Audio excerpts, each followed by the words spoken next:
Avec plus de 5000 voyageurs par jour, la ligne 2 est la deuxième ligne la plus fréquentée du réseau EVEOL. Pour améliorer son fonctionnement, le SMTD va transformer dans les mois à venir l'actuelle ligne 2 en ligne B de bus à haut niveau de service. Ce projet permettra d'améliorer la conformité de la ligne et de fiabiliser les temps de parcours en limitant les aléas de circulation. Ainsi, un système de priorité au bus sera mis en place sur l'ensemble des carrefours à feu traversés. Des tronçons de sites propres dédiés aux bus seront réalisés et les stations seront aménagées pour apporter confort et accessibilité.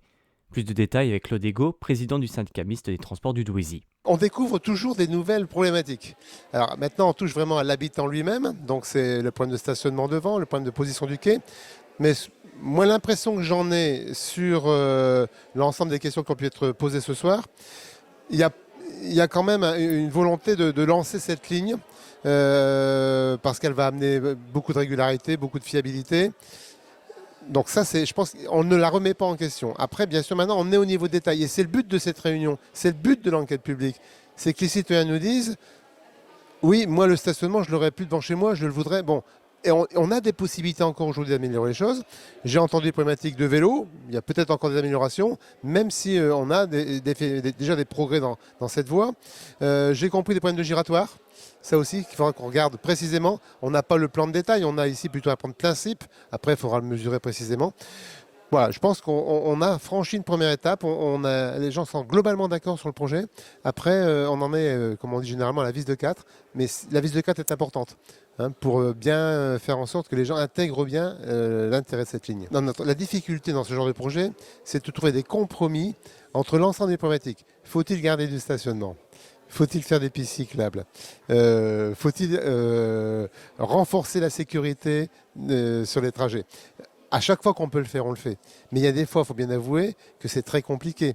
Alors là, évidemment, dans l'assistance, on avait, et c'est normal, des pros vélos qui vont vraiment nous pousser à faire davantage de pistes cyclables sécurisées. Mais on a des citoyens, on a entendu des personnes qui étaient à mobilité réduite. C'est une autre problématique qu'il faut intégrer. Et puis on a encore aujourd'hui une logique de voiture parce que les gens ont leur voiture, ils veulent se garer devant chez eux parce qu'ils ont des courses à déposer. Et on ne peut pas non plus supprimer des quantités de places de stationnement. Alors voilà, c'est un compromis entre tout ça. Et bien sûr, on a toujours du mal à satisfaire 100% des personnes. La ligne B, un axe, Gare-de-le-Forêt, centre-ville de Douai, centre hospitalier. Ça, c'est l'axe majeur. C'est la deuxième ligne la plus importante. Quelques millions de voyageurs par an, c'est considérable. Elle dessert les points principaux de notre territoire, les lycées, les gares, l'hôpital, ça c'est phénoménal.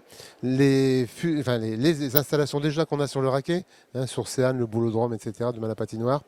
Donc axe majeur, d'où une nécessité de fiabilité de ces horaires pour encore augmenter la fréquentation. Et quand on augmente la fréquentation, eh bien on réduit aussi la circulation voiture. Tout ça, c'est quand même vertueux, ça va dans le bon sens. Et le 23 juin jusqu'au 24 juillet, dans toutes les communes traversées, dans les mairies, il y aura ces dossiers à disposition. Il y aura 6 permanences du commissaire enquêteur qui vont être connues à travers l'enquête publique. Ces dossiers qui sont également visibles au sein même du SMTD à Guénin et sur le site internet également du SMTD. Donc chacun chez soi peut tranquillement le regarder et nous soulever toutes les questions. Et voilà, je pense que c'est comme ça qu'on arrivera aussi à enrichir le projet. Donc moi j'incite chacun à émettre ses remarques, ses avis positifs ou négatifs. Alors les travaux, on sait qu'ils vont démarrer début d'année prochaine pour se terminer en septembre 2025. Alors ça n'a pas beaucoup de sens pour les particuliers. Ce qu'ils veulent savoir, c'est quand est-ce qu'on travaille devant chez eux, surtout les commerçants. Donc là, ce qu'on va vraiment essayer de faire pour minimiser l'impact sur les commerçants, c'est de travailler uniquement pendant les périodes d'été, juillet-août, et sur les périodes les plus courtes possibles. L'année prochaine, par exemple, 2024, c'est 7 semaines en juillet-août.